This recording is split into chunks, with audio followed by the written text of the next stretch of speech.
Hello friends, आपका स्वागत है मेरे इस अमेजिंग प्लेटफॉर्म पे। यहाँ मैं आपके लिए सॉलिड स्टेट का वन शॉट लाया हूँ। सॉलिड स्टेट का वन शॉट लाया हूँ मैं आपके लिए। ये जो सॉलिड स्टेट है, अब हम देखते हैं कि सॉलिड स्टेट को क्या कहते हैं, ठीक है ना। तो जो सॉलिड स्टेट है उसमें बहुत सारे पार्ट है। ये आपके पॉइंट ऑफ एग्जाम और पॉइंट ऑफ व्यू से काफ़ी ज़्यादा इंपॉर्टेंट है। ये क्लास 12 का टॉपिक है, पहला ही टॉपिक है। सॉलिड से कई बार पूछा जाता है, बहुत सारे क्वेश्चन पूछे जाते हैं, ठीक है। तो सबसे पहले चलते हैं कि सॉलिड होते क्या है, ठीक है ना। सबसे पहले टाइप्स ऑफ सॉलिड की बात कर लेते हैं कि जो टाइप्स ऑफ सॉलिड होते क्या हैं, कितने होते हैं। तो जो टाइप्स ऑफ सॉलिड हैं वो मुख्य रूप से दो टाइप्स के सॉलिड होते हैं। First of all crystalline solid and second of all amorphous solid. Crystalline solid इन्हें कहा जाता है जिनका डिफाइंड कैरेक्टरिस्टिक्स हो। डिफाइंड कैरेक्टर डिफाइंड कैरेक्टरिस्टिक्स का मतलब ये हुआ कि इनके पास अलग अलग खूबियाँ होती हैं, अलग अलग इसके जितने भी सॉलिड्स अलग अलग सॉलिड्स होते हैं उनके अलग अलग विशेषताएं होती है। दूसरा, उनके पास ज्योमेट्रिकल शेप भी होता है, ज्योमेट्रिकल शेप भी उनके पास होता है। दूसरा, लॉन्ग रेंज ऑर्डर होता है। और तीसरा, एनियोस्ट्रोपिक इन नेचर। नेचर में एनियोस्ट्रोपिक होते हैं, एनिस्ट्रोपिक होते हैं, एनिस्ट्रोपिक होते हैं। मतलब इनकी तरह कोई और दूसरा कोई कंपाउंड उन्हीं की तरह नहीं दिखाई देता, ठीक है। वो यूनिक होते हैं अपने आप में। NaCl हो गया हमारे पास, जस्ट लाइक के एनियोट्रोपिक नेचर की बात करें तो NaCl हो गया, KMnO3 हो गया, LiF हो गया इत्यादि। जबकि एमॉर्फस सॉलिड होते हैं, एमॉर्फस सॉलिड इसके कुछ विपरीत होते हैं, डिफरेंस होता है उसका, ठीक है, अपोजिट होता है। कि पहली बात तो ये इरेगुलर इन शेप होता है, उसका कोई शेप ही नहीं है। शॉर्ट रेंज ऑर्डर है, शॉर्ट रेंज ऑर्डर है दूसरा। और तीसरा है आइसोट्रोनिक इन नेचर होता है, जैसे प्लास्टिक ग्लास हो गया। ये होता है एनिस्ट्रोपिक इन नेचर, और ये होता है आइसोट्रोपिक इन नेचर, ठीक है।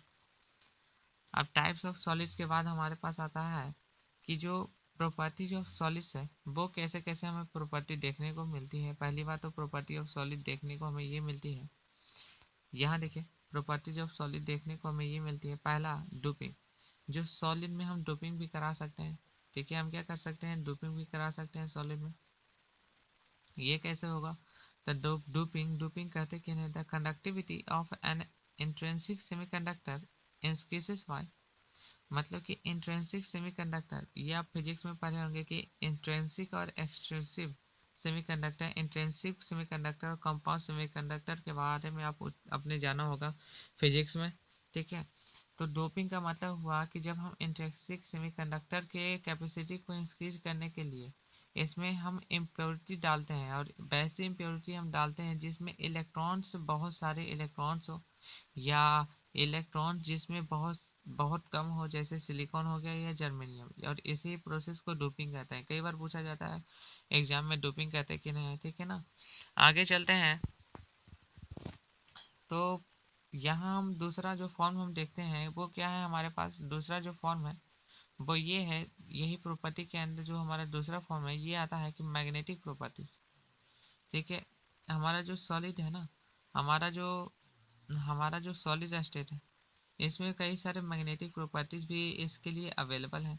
जैसे मैग्नेटिक प्रॉपर्टीज की हम बात कर लेते हैं कहाँ, तो मैग्नेटिक प्रॉपर्टी की बात करते हैं, हमें देखने को ये मिलता है कि जो मैग्नेटिक प्रॉपर्टी में हम क्लियरली ये देख पाते हैं कि paramagnetic substances are weakly attract to the magnetic field. जो पैरामैग्नेटिक सब्सटेंस होते हैं ना हमारे, वे मैग्नेटिक फील्ड के द्वारा काफ़ी काफ़ी वीकली अट्रैक्ट होते हैं, मतलब ज़्यादा अट्रैक्ट नहीं होते मैग्नेटिक फील्ड की तरफ, इसलिए इसे पैरामैग्नेटिक कहा जाता है। कई बार पूछा जाता है कि पैरामैग्नेटिक, डायमैग्नेटिक और फेरोमैग्नेटिक कहते किन्हें हैं। और इसके जो एग्जाम्पल से दिए हुए हैं ना, ये काफ़ी ज़्यादा इंपॉर्टेंट है आपके लिए, ठीक है ना। अगर आप इसे याद कीजिएगा तो एग्जाम में आपको काफ़ी ज़्यादा मदद मिलेगी। पहली बात तो पैरामैग्नेटिक ऐसे सब्सटेंस को कहते हैं जो मैग्नेटिक फील्ड के द्वारा डायरेक्टली अटैच नहीं होते। दूसरा, डायमैग्नेटिक के सब्सटेंस उन्हें कहते हैं जो मैग्नेटिक फील्ड के द्वारा बहुत वीकली रेवेल किए जाते हैं। मैग्नेटिक फील्ड जो होता है ना उसे धक्का देता है, उसे बाहर फेंकता है, रेवेल करता है। और ferromagnetic substances are those which show paramagnetic permanent magnetism if the absence of magnetic field, ठीक है। जबकि जो हमारा फेरोमैग्नेटिक सब्सटेंस होता है ना वो हमारा हमेशा ही मैग्नेटिज्म दिखाता है, परमानेंट मैग्नेटिज्म हमें दिखाता है। अगर मैग्नेटिक फील्ड है या नहीं है दोनों ही केस में चाहे मैग्नेटिक फील्ड हो या नहीं हो, दोनों ही केस में क्या करता है, वो परमानेंट मैग्नेटिज्म शो करता है। इसके बाद तीसरे में हमारे पास आता है एंटी फेरोमैग्नेटिक सब्सटेंसेस। ये ऐसे सब्सटेंसेस होते हैं which are expected to dose paramagnetic and ferromagnetic, जिन्हें कहा जाता है कि ये हमारा फेरोमैग्नेटिक पैरामैग्नेटिक हो सकता है या फेरोमैग्नेटिक हो सकता है। Actually have zero net dipole net magnetic moment and due to equal numbers of domains in positive direction. अब ये ऐसे एंटी फेरोमैग्नेटिक सब्सटेंस ऐसे माने जाते हैं, एंटी फेरोमैग्नेटिक को जो है ना माना जाता है कि ये या तो पैरामैग्नेटिज्म होगा या फेरोमैग्नेटिज्म होगा, या तो पैरा का गुण उसमें पाया जाता है या फेरो का गुण उसमें पाया जाएगा। परंतु असल बात ये है कि उसका मैग्नेटिक मोमेंट मैग्नेटिक मैग्नेटिक जो मोमेंट होता है वो जीरो होता है। किसके कारण? क्योंकि equal numbers of domains of electrons in opposite direction present होते हैं, इसलिए। जैसे एग्जांपल की बात करते लेते हैं कि हमारे पास MnO है, दो MnO है, MnO हो, जैसे एग्जांपल के रूप में MnO है हमारे पास मैग्नीशियम ऑक्साइड।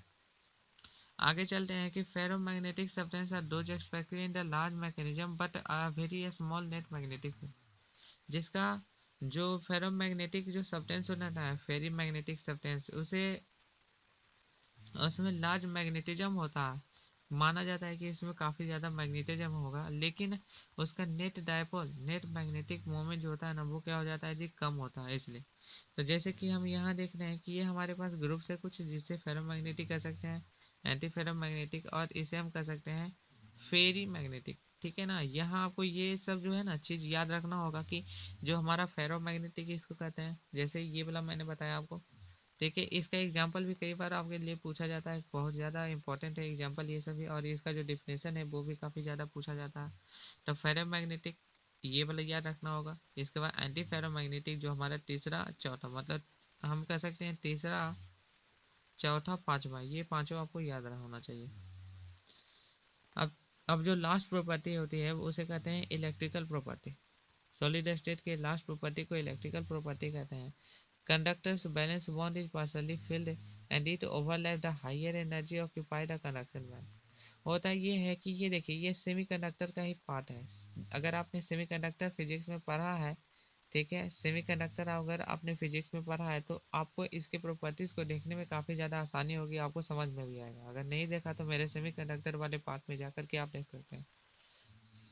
जो हमारे पास कंडक्टर होता है वो ये दो पार्ट में चलेगा। ये जो वीडियो है ना मैं बना रहा हूँ वो दो पार्ट में चलेगा। पहला पार्ट में मैं एक पार्ट को कवर करूँगा और सेकंड पार्ट में दूसरे पार्ट को मैं कवर करूँगा, क्योंकि नहीं तो ज़्यादा वीडियो लंबी हो जाएगी। अगर वीडियो अच्छी लग रही हो तो लाइक कर दीजिएगा और चैनल को सब्सक्राइब कर दीजिएगा, इससे मुझे मोटिवेशन मिलता है ऐसे ही और वीडियो आपके लिए बनाने का।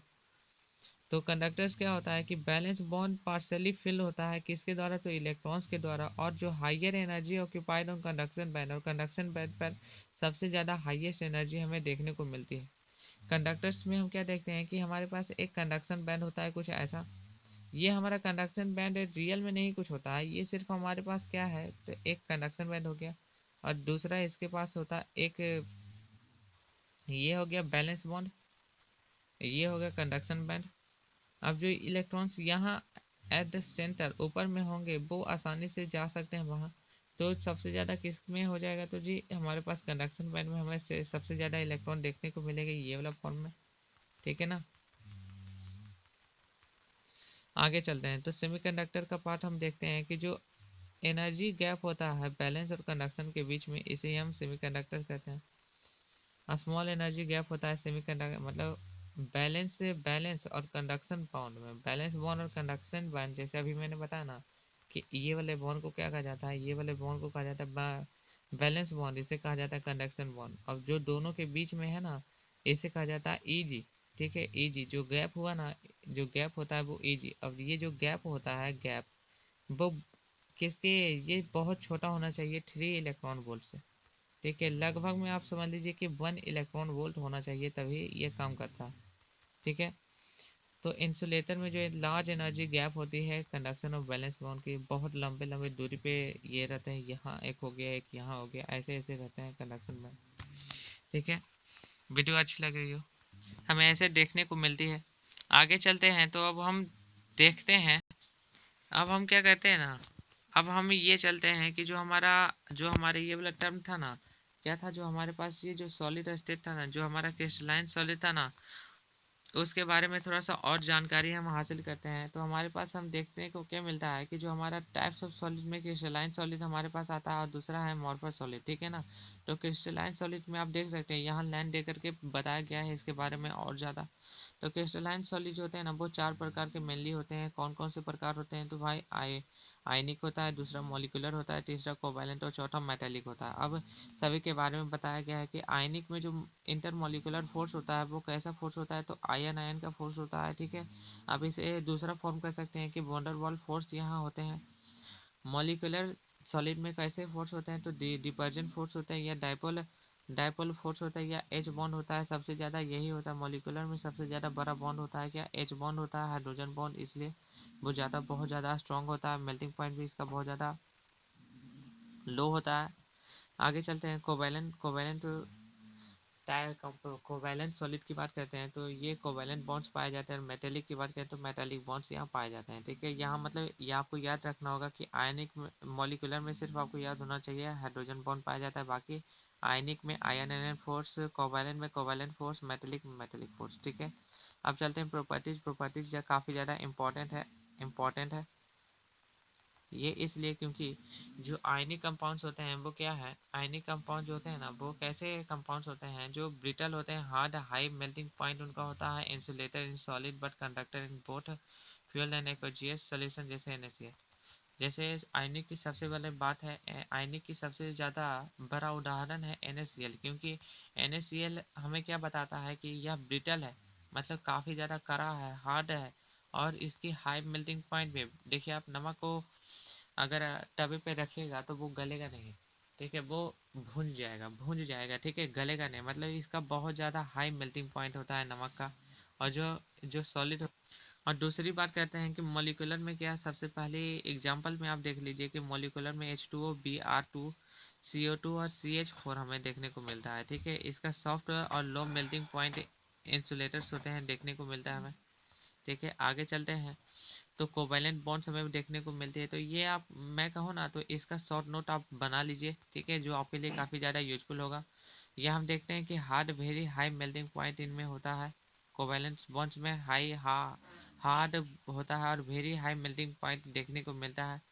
जैसे देखिए कोवैलेंट बॉन्ड में का सबसे ज़्यादा एग्जाम्पल है सी डायमंड और SiO3, ठीक है। डायमंड और SiO3 काफ़ी ज़्यादा ऑब्जेक्टिव में पूछा जाता है कि डायमंड जो है ना वो कैसा सॉलिड है, कैसा बॉन्ड है, ठीक है, कैसा सॉलिड है, तो कोवैलेंट सॉलिड है, ठीक है, और जिसमें पाया जाता है कोवैलेंट बॉन्ड्स। आगे चलते हैं तो मेटेलिक जिसमें मेटेलिक बॉन्ड पाया जाता है, जैसे वेरिएबल हार्डनेस होता है, मेल्टिंग पॉइंट होती है, मेलिबिलिटी होती है, डक्टाइल होती है, कंडक्टिविटी होती है, जैसे सोडियम जिंक कॉपर फेरस ये सभी हो गया। मेल्टिंग पॉइंट बहुत ज़्यादा होती है, हार्डनेस भी होती है, ठीक है, कड़ा होता है, मेलिएबल मतलब पिघलाया जा सकता है, डक्टाइल मतलब पेपर की तरह बनाया जा सकता है, ठीक है। अब देखिए आप देखिए कि क्रिस्टल सॉलिड में ही हमारे पास जो दूसरा फॉर्म आता है वो आता है रेडियस रेशियो रूल, ठीक है। रेडियस रेशियो रूल किसे कहते हैं, तो आप ये भी समझ लीजिए कि रेडियस रेशियो रूल कहते हैं कि नहीं। हम देखते हैं कि the coordination number in the function, coordination number is the function of all the sizes of ion. जब हम कोऑर्डिनेशन नंबर की बात करते हैं तो ये क्या है, ये आयंस का जितना भी साइज है ना उसका फंक्शन दिखाता है। Ion ratio rule of cation and anion is very important, काफ़ी ज़्यादा इंपॉर्टेंट है हमारे लिए। किस लिए, तो क्रिस्टल सिस्टम आयनिक से ऑफ आयनिक सब्सटेंस, मतलब जो क्रिस्टल सिस्टम आयनिक सब्सटेंस से बना हुआ है वो कैसा बना हुआ है उसको बताने में ये जो रेडियस रेशियो रूल है वो काफ़ी ज़्यादा यूजफुल होता है। अब देखते हैं तो हम देखते हैं रेडियस रेशियो कहते कि नहीं, तो radius ratio radius of cation into radius upon radius of anion. Cation का जो रेडियस होगा और रेडियस ऑफ एनायन होगा उसका डिवीजन ही रेडियस रेशियो के बराबर होता है। ये काफ़ी ज़्यादा आपके लिए यूजफुल होता है कि अगर हमारा रेडियस रेशियो 0.115 से 2.55 हुआ तो कोऑर्डिनेशन नंबर 3 होगा, और जो शेप होगा प्लेनर ट्रायंगल होगा, जैसे B2O3 ये होगी। दूसरा अगर हमारे पास 0.25 होगा तो 4 कोऑर्डिनेशन नंबर होगा, टेट्राहेड्रल होगा ZNS जैसे। अगर 0.414 हुआ तो अप टू 0.732 हो गया तो कोऑर्डिनेशन नंबर 6 होगा, और जो शेप होगा वो ऑक्टाहेड्रल होगा, और जैसे NaCl हो गया। अगर 0.7310 हुआ तो 8 कोऑर्डिनेशन नंबर होगा, बॉडी सेंटर क्यूबिक सेल होगा जैसे CHCl। ये जो रेडियस रेशियो रूल है वो काफ़ी ज़्यादा इंपॉर्टेंट है, ठीक है। आपको याद क्या रखना है, यहाँ याद रखना है कि ये जो पूरा चार्ट है इसे याद रखना है, कि ऊपर वाला फॉर्मूला है इसे याद रखना है, ठीक है। ये सब चीज़ से कुछ पूछेगा नहीं, लेकिन आप सिर्फ ये वाला अंदर वाला लाइन याद कर लीजिएगा कि determination of crystal structure of ionic structure, ठीक है। Crystal structure of ionic structure substances के क्रिस्टल स्ट्रक्चर को देखने में हमें मदद करती है। आगे चलते हैं। यहाँ हमारा एक फॉर्म बचा हुआ था जिसे हम कह सकते हैं पी टाइप सेमीकंडक्टर, और दूसरे को कह सकते हैं N type semiconductor. P type semiconductor में देखने को ये मिलता है कि electron the doping of electron deficient impurities, मतलब वैसे इलेक्ट्रॉन्स को यहाँ डूब कराया जाता है। पी टाइप सेमीकंडक्टर में वैसे इलेक्ट्रॉन्स को डूब कराया जाता है जिसमें इम्प्योरिटी काफ़ी कम हो, ठीक है। जैसे हमारे पास आ गया इंटीनियम, ठीक है। इसे हम कह सकते हैं ट्राईवैलेंट होता है। जो पी टाइप सेमीकंडक्टर क्या होता है जी, ट्राईवैलेंट होता है, एन टाइप पेंटावैलेंट होता है, ठीक है। जो हमारा एन टाइप सेमीकंडक्टर होता है वो ऐसे इलेक्ट्रॉन्स एनरिच इम्प्योरिटीज को मिलाया जाता है जो एनरिच। हम यहाँ सॉलिड के स्ट्रक्चर्स के बारे में देखेंगे। जैसे सॉलिड का हम क्या देख रहे हैं जी, स्ट्रक्चर के बारे में देखेंगे कि सॉलिड का स्ट्रक्चर कैसा कैसा पाया जाता है। यही सबसे बोलूँ ना तो सबसे वीवीआई टॉपिक यही है। सॉलिड में काफ़ी ज़्यादा हमें समझने वाली चीज़ है, ठीक है। याद करने की कोई भी चीज़ नहीं है, सिर्फ समझने की चीज़ है। याद करने की यही चीज़ है कि इसका एग्जाम्पल कौन कौन सा है, वो बाकी सभी समझने का चीज़ है। तो स्ट्रक्चर ऑफ सॉलिड में सबसे पहला स्ट्रक्चर हमें देखने को मिलता है क्लोज पैक स्ट्रक्चर, और दूसरा स्ट्रक्चर देखने को मिलता है यूनिसेल स्ट्रक्चर। यह स्मॉलेस्ट रिपीटिंग पैटर्न होता है जिसमें रिपीटिंग पैटर्न देखने को मिलता है। अब मैं आपको दिखाता हूँ कि अब क्लोज पैक्ड स्ट्रक्चर में 3 टाइप के स्ट्रक्चर हमें देखने को मिलता है, ठीक है। जैसे आप देख सकते हैं यहाँ 3 टाइप स्ट्रक्चर आपको मिल रहे होंगे देखने को। पहला टाइप ऑफ स्ट्रक्चर हमें देखने को ये मिलता है, पहले जो क्लोज्ड पैकिंग में हम देखने को मिलता है हमें कि the close packing in one dimension. सबसे पहले जो क्लोज पैकिंग होता है पहला वन डायमेंशन में होता है। यहाँ ये देखने को मिलता है कि the lattice point arrange in a row, जो इसका लेटिस पॉइंट होता है, जैसे क्रिस्टल में जो जितने भी पॉइंट्स होते हैं ना उसे लेटिस पॉइंट कहते हैं। और कितने प्रेजेंट होते हैं हमारे क्रिस्टल में, 14 लेटिस पॉइंट होते हैं, ठीक है। लेकिन ब्रोएस लेटिस पॉइंट की बात करें तो 7 लेटिस पॉइंट प्रेजेंट होते हैं, ठीक है ना। तो हम क्या देखते हैं कि लेटिस पॉइंट जो होता है ना वो रो में कनेक्ट होता है, रो में अरेंज होता है। इसमें तो CCP structure in one dimension में हमें देखने को मिलता है। कोऑर्डिनेशन नंबर 2 को देखते हैं। अब वही अगर क्लोज पैकिंग 2 डायमेंशन में हो गया तो जो स्क्वायर क्लोज पैकिंग हमें देखने को मिलता है इसे कहा जाता है SCP क्लोज पैकिंग देखने को मिलता है। अब ये इसका कोऑर्डिनेशन नंबर 4 होता है। SCP का कोऑर्डिनेशन नंबर कितना होता है जी, SCP का जो कोऑर्डिनेशन नंबर होता है वो क्या होता है जी, कितना, तो 4 होता है, हमें देखने को मिलता है। और दूसरा फॉर्म हमें देखने को मिलता है हेक्सागोनल क्लोज पैकिंग जिसे HCP कहा जाता है। तो SCP का कोऑर्डिनेशन नंबर हमारे पास 6 होता है, ठीक है। जैसे होता है यह AB टाइप की तरह का पैटर्न हमें देखने को मिलता है। दूसरा कहते हैं कि जब क्लोज पैकिंग 3 डायमेंशन में होता है तो कैसे होता है। पहली बात तो unit primitive cubic unit cell हमें देखने को मिलता है, जैसे ए टाइप अरेंजमेंट होता है। एक ही तरह के अरेंजमेंट हमें देखने को मिलते हैं। इसका कोऑर्डिनेशन नंबर जो होता है वो कितना होता है जी, 6 होता है कोऑर्डिनेशन नंबर। और जो पैकिंग फ्रैक्शन होता है PF, पैकिंग फ्रैक्शन मतलब जो स्पेस बचा हुआ होता है वो होता है कितना, पैकिंग फ्रैक्शन 52 पॉइंट कितना होता है जी, तो 52.4% की इक्वल होती है। किसमें, तो प्रिमिटिव यूनिट सेल में, ठीक है। दूसरा कहा जाता है SCP हेक्सागोनल क्लोज पैकिंग में हम देखने को मिलता है कि AB टाइप का पैटर्न हमें देखने को मिलता है। कोऑर्डिनेशन नंबर यहाँ 12 होती है और परफेक्शन फ्रैक्शन जो होता है पैकिंग फ्रैक्शन 74% देखने को मिलती है। अब CCP या FCC में हम देखते हैं कि ABC टाइप के पैटर्न हमें देखने को मिलते हैं। यहाँ भी कोऑर्डिनेशन नंबर 12 होती है और जो पैकिंग फ्रैक्शन होता है वो 74% होता है, ठीक है। आशा है कि इतना आपको यह पता चल गया होगा। आगे चलते हैं यूनिट सेल वाला में। तो देखिए यूनिट सेल की बात करें, जैसे यहाँ हमारे पास यूनिट है ना, तो ये वाला यूनिट सेल, यहाँ से यूनिट सेल कहाँ गया जी, यहाँ तक ये पूरा फॉर्म इसका जाता है यूनिट सेल का। तो चलते हैं एक एक करके हम समझते हैं सभी को। तो numbers of atoms per unit cell, जो numbers of atom per unit cell जो होते हैं ना, उसमें हम देखते हैं primitive cubic cell. Primitive cubic cell में 8 हमारे पास फेसेस होती है और 1/8 हमारे पास ग्रुप्स होते हैं। तो 8 से 8 डिवाइड हो गया तो 1 हमारे पास आता है। तो जो एटम्स होते हैं प्रिमिटिव क्यूबिक सेल में तो 1 होता है, दूसरा बॉडी सेंटर में 2 होता है और फेस सेंटर में हमारा 4 होता है। ठीक है, ये भी काफ़ी ज़्यादा यूजफुल है आपके लिए। मैं सोच रहा था कि 2 पार्ट में इसे बनाऊं, लेकिन मैं सोच रहा हूँ ना अब क्या कि मैं इसे एक ही पार्ट में समाप्त कर दूं कि आपको ज़्यादा देखने की ज़रूरत ना हो। ठीक है, तो हम देखते हैं कि जब यूनिट सेल डायमेंशन की बात करते हैं, जैसे हमने क्रिस्टल सेल डायमेंशन की बात की थी, सीसीपी, एफसीसी, एससीपी, पीसीसी इत्यादि के बारे में बात की थी। अब हम देखते हैं जो हमारा यूनिट सेल होता है उसमें डायमेंशन कैसा होता है। तो यूनिट सेल का डायमेंशन होता है Z plus of M upon A Q plus of N. अब देखने को मिलता है क्या कि जेड जो होता है ना, numbers of atoms per unit cell होता है, डी हमारा डेंसिटी ऑफ सॉलिड होती है, ए हमारा एज लेंथ होती है और एम होता है मोलर मास और एन ए हमारा एवोगाड्रो नंबर। ठीक है, आगे और चलते हैं।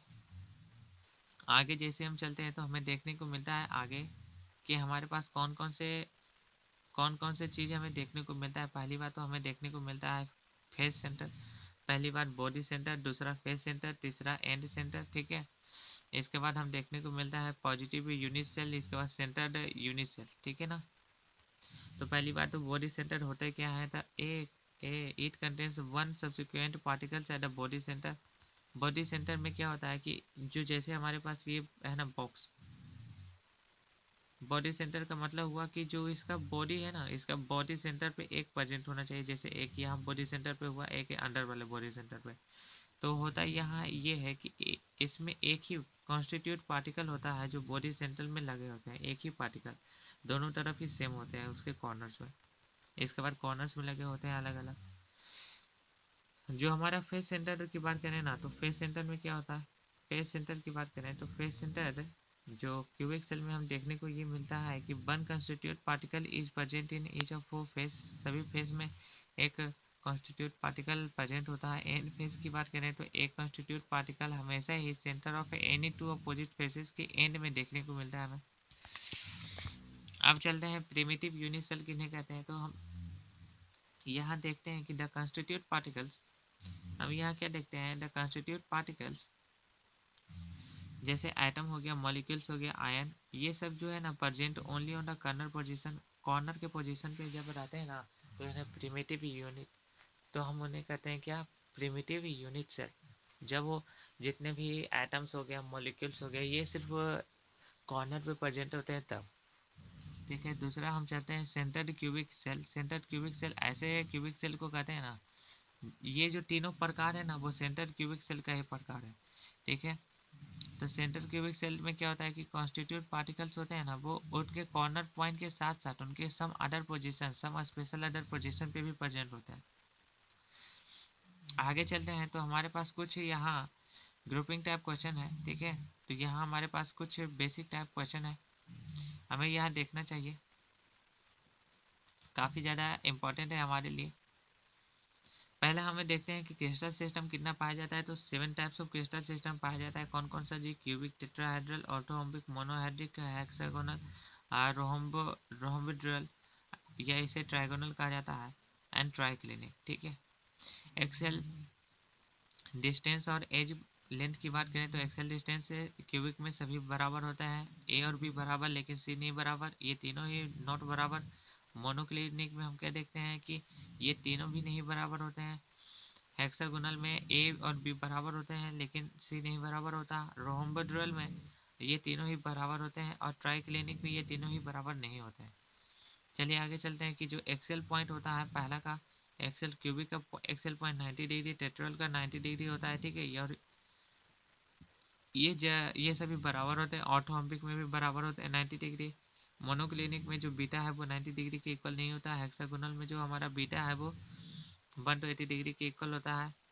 रोम्बोहेड्रल या ट्राइगोनल में हमारा बीटा 90 डिग्री के इक्वल नहीं होता और ट्राइक्लिनिक में बीटा हमारे पास ये कोई भी 90 डिग्री के इक्वल नहीं होता। ठीक है, अब एग्जांपल जैसे एग्जांपल्स क्यूबिक सेल की एग्जांपल्स जैसे मैंने कर दिया, जिंक ब्लेड हो गया, क्या क्या हो गया, जिंक ब्लेड हो गया, KCl NaCl Cu हो गया हमारे पास। ट्राइगोनल की बात करें तो हमारे पास सॉल्ट आ गया, एसिन आ गया, TiO2 हो गया, कैल्शियम सल्फेट हो गया, SnO2 हो गया। ऑर्थोम्बिक की बात करें जैसे रोहम्बिक सल्फर हो गया, KMnO4 हो गया, CaSO4 हो गया। मोनोक्लिनिक की बात करें, मोनोक्लिनिक सल्फर हो गया, PbCr2O4 हो गया, Na2SO4 और 10H2O हो गया। हेक्सागोनल की बात करें जैसे ग्रेफाइट हो गया, CdS हो गया, जिंक हो गया। ट्राइगोनल की बात करें तो CuCO3 हो गया, कैल्साइट और सिनेबार हो गया, HgS। सिनेबार तो एक और है, किसका और है जी, तो हमारा पीवी का, ठीक है ना। आगे चलते हैं तो ट्राइक्लिनिक में बात करें तो CuSO4 5H2O, HCbO3, K2Cr2O7, ये सभी ऑलियम का ये है, ठीक है ना, K2Cr2O7।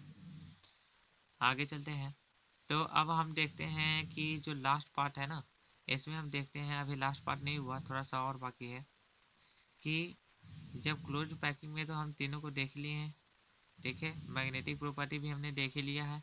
तो अब हमारे पास कौन सा प्रॉपर्टी आता है, अब हमारे पास डिफेक्ट आता है कि अब हम डिफेक्ट के बारे में बात करेंगे कि जो infection of imperfection of solids, मतलब जो पॉइंट डिफेक्ट, ये सब जो डिफेक्ट्स होता है ना, उसके बारे में चर्चा करेंगे। अब हम सबसे पहला जो डिफेक्ट होता है उसे पॉइंट डिफेक्ट कहते हैं। पॉइंट डिफेक्ट कहते हैं किसे, तो deviation around a point of the solid in A solution. अब जो हमारा पॉइंट डिफेक्ट है कहते हैं कि डेविएशन अराउंड ए पॉइंट और an item of a solid, जब किसी पॉइंट या सॉलिड के एक एटम के अराउंड जब डेविएशन होता है ना, डेविएशन मतलब जो बदलाव हमें देखने को मिलता है ना, उसे पॉइंट डिफेक्ट कहते हैं। जैसे अगर मैं यहाँ कहूँ ना, तो पॉइंट डिफेक्ट तीन तरह के पाए जाते हैं। पहले स्टोइसियोमेट्रिक डिफेक्ट, दूसरा इम्प्योरिटी डिफेक्ट और तीसरा नॉन स्टोइसियोमेट्रिक डिफेक्ट। ठीक है, स्टोइसियोमेट्रिक डिफेक्ट क्या होता है जी, The stoichiometric defect, these defects do not disturb the stoichiometry of solid। ये ऐसे डिफेक्ट होते हैं जो सॉलिड के स्टोइचोमेट्री को डिफेक्ट नहीं करते, जो सॉलिड का जो स्ट्रक्चर है ना, उसको बदलाव नहीं करते उसमें। इसे इसलिए कहा जाता है इंट्रिंसिक डिफेक्ट कहा जाता है। अंदरूनी अंदरूनी बीमारी से कह सकते हैं आप, डिफेक्ट मतलब बीमारी समझ लीजिए, ठीक है। It increase by the increase in temperature, temperature को बढ़ाएंगे तो वो और भी बढ़ जाएगा। थर्मोडायनेमिक्स डिफेक्ट हमें देखने को मिलता है। दूसरा है इम्प्योरिटी डिफेक्ट। इसमें क्या होता है कि जो foreign atom are present on the lattice site and host atoms and vacant industrial site. हमारा होता ये है कि जब लैटिस साइट में क्या होता है, वैकेंट इंडस्ट्रियल साइट में हमारा दूसरे ग्रुप का जो है ना एटम आ जाता है और लैटिस पॉइंट को डिस्टर्ब करने का प्रयास करता है, उसे इम्प्योरिटी डिफेक्ट कहते हैं। तीसरा नॉन स्टोइसियोमेट्रिक डिफेक्ट में ये होता है कि पॉजिटिव और नेगेटिव आयन जो प्रेजेंट होते हैं कंपाउंड में, वो एक दूसरे के अपोजिट होते हैं। जितना मतलब कि पॉजिटिव हुआ उससे ज़्यादा नेगेटिव होता है, कभी कभी पॉजिटिव ज़्यादा हो जाएगा, कभी नेगेटिव। तो ये आइडियल फार्मूला को रिक्वायर नहीं करता। आगे चलते हैं तो हमें देखने को ये मिलता है कि जो इन्फेक्शन ऑफ सॉलिड में हम एक छोटा सा पार्ट होता है जो लाइन डिफेक्ट कहते हैं। इसमें क्या होता है कि entire rows and lattice point, ये इसमें बदलाव होता है, पूरा रोज और रोज ऑफ लैटिस पॉइंट, इसमें बदलाव हमें देखने को मिलता है। ठीक है, आगे चलते हैं। अब क्या देखते हैं कि जो हमारा स्टोइचियोमेट्री के डिफेक्ट है वो दो टाइप्स के फर्दर डिफेक्ट से डिवाइड हो जाता है। यह हमें देखने को मिलता है कि जो स्टोइचियोमेट्रिक डिफेक्ट होता है दो टाइप्स के फर्दर डिफेक्ट में क्लासीफाई होते हैं, नॉन आयनिक सॉलिड, दूसरा आयनिक सॉलिड। ठीक है, नॉन आयनिक सॉलिड और दूसरा आयनिक सॉलिड। नॉन आयनिक सॉलिड में हमें दो देखने को मिलता है, बैलेंसी डिफेक्ट और दूसरा इनर्स्ट्रियल डिफेक्ट। ठीक है, इंटरस्ट्रियल डिफेक्ट हमें देखने को मिलता है। बैलेंसी डिफेक्ट क्या होता है कि when the some of the lattice points are vacant, जब कुछ लैटिस पॉइंट खाली होते हैं तो उन्हें बैलेंसी डिफेक्ट कहा देखने को मिलता है। हमें देखते हैं the decrease in the density of substance. अब देखिए बैलेंसी डिफेक्ट से जो सब्सटेंस की डेंसिटी है उससे वो कम जाती है and it develops on heating.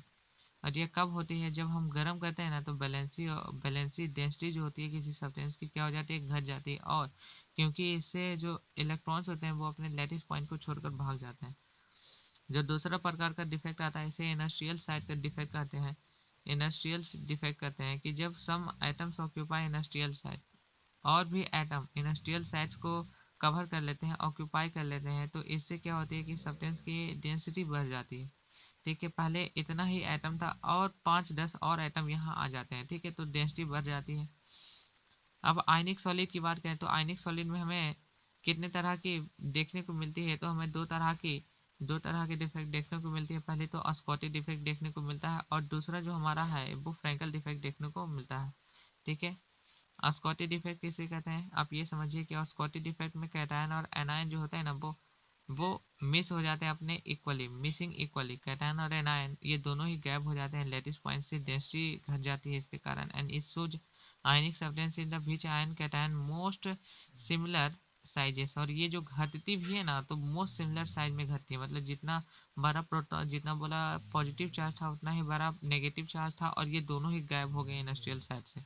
इसे स्कॉटी डिफेक्ट कहते हैं, काफ़ी ज़्यादा पॉपुलर है। और दूसरा फ्रैंकल डिफेक्ट, ये भी काफ़ी ज़्यादा पॉपुलर है। ये दोनों को समझ लीजिए तो ये दोनों आपस में भाई हैं जो काफ़ी ज़्यादा पॉपुलर है हमारे क्वेश्चंस में। देखिए कई बार क्वेश्चन पूछा गया है, हमेशा हर क्वेश्चन आप इससे पूछा ही जाता है।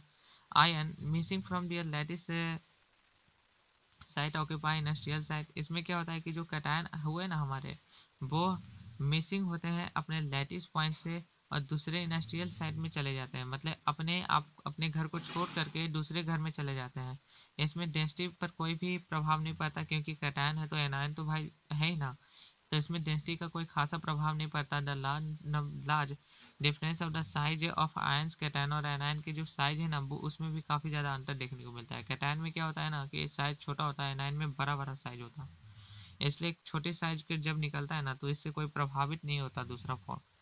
ठीक है, आगे चलते हैं तो आगे हम देखने को हमें ये मिलता है कि अब हम चलते हैं किसमें, नॉन स्टीरियोसिमेट्रिक डिफेक्ट में। नॉन स्टीरियोसिमेट्रिक डिफेक्ट जो होता है ना, दो तरह के डिफेक्ट हमें देखने को मिलता है, मेटल डिफिशियंसी डिफेक्ट और दूसरे को कहा जाता है metal excess defect. Metal deficiency defect में क्या होता है कि it is due to missing of cation from the lattice side से। जब कैटायन हमारा मिसिंग हो जाता है ना तो इससे के कारण मेटल डिफिशियंसी डिफेक्ट हमें देखने को मिलता है।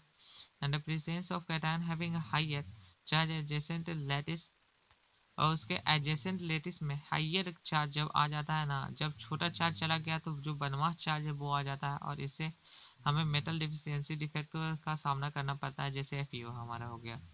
मेटल एक्सेस डिफेक्ट में क्या हमें देखने को मिलता है कि इसमें ज़्यादा आ जाते हैं। जैसे पहला हमें देखने को मिलता है मेटल एक्सेस डिफेक्ट में कि due to ionic valency of F centre के आयनिक वैलेंसी के कारण जब होल्स आर क्रिएटेड, भिन्न होल्स जो हुए ना, जो बैकेंट और वाइटल हो गए हमारे, ठीक है, बैकेंट जो होल्स हो गए ना, बैकेंट जो स्पेस बच गया ना इंडस्ट्रियल साइट में, उसे होल्स कहते हैं। The holes are created, ions are occupied electrons, जो आयन की जगह पे इलेक्ट्रॉन्स हमारे आ जाते हैं। And this sites are called F centre sites उन्हें कहते हैं। And they are responsible for colour of, अब इसी के कारण कलर हमारा चेंज होता है NaCl का।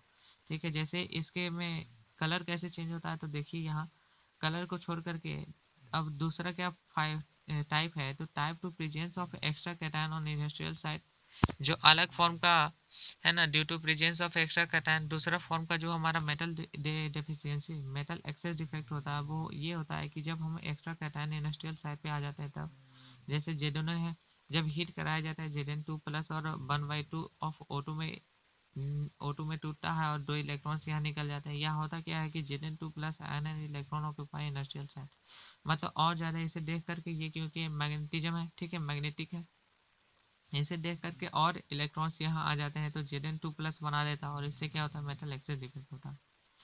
ठीक है, इस तरह से कहूँ ना तो मैंने अभी से आज मैंने सभी चीज़ें के बारे में अध्ययन कर लिया। ठीक है, आज मैंने आपको सभी चीज़ों के बारे में बता दिया, सॉलिड से कोई भी जो है ना मिसिंग नहीं होगा। जो मैंने यहाँ से पढ़ा है ना, मैं 100% ये श्योर हूँ, जितना मैंने क्वेश्चन को देखा है 100% श्योर हूँ कि जो मैंने पढ़ा है ना वही से आपका क्वेश्चन आएगा, अगर इस चैप्टर से आया तब। और मैं जानता हूँ और आप जानते हैं कि सॉलिड चैप्टर से मैक्सिमम 8 मार्क्स का क्वेश्चन पूछा जाता है, सब्जेक्टिव एंड ऑब्जेक्टिव दोनों मिला करके। ठीक है, काफ़ी ज़्यादा बड़ा चैप्टर है, लेकिन इसे हमने काफ़ी ज़्यादा आपके सहयोग से हमने काफ़ी ज़्यादा आसानी से कर दिया इसे। ठीक है, अगर अच्छा लगा हो तो वीडियो को लाइक कर दीजिएगा, चैनल को सब्सक्राइब कर दीजिएगा। ऐसे ही अलग अलग इन्फॉर्मेटिव वीडियोज़ के लिए, ये क्लास 12 के लिए मैं स्पेशल बनाया हूँ ये वीडियो, ये सीक्रेट वेपन का नाम है। ठीक है, आपको देखिए यहाँ तक देखने के लिए आपका शुक्रिया। मैं आपसे और इसे छोटा बनाने की कोशिश करूँगा। Thank you.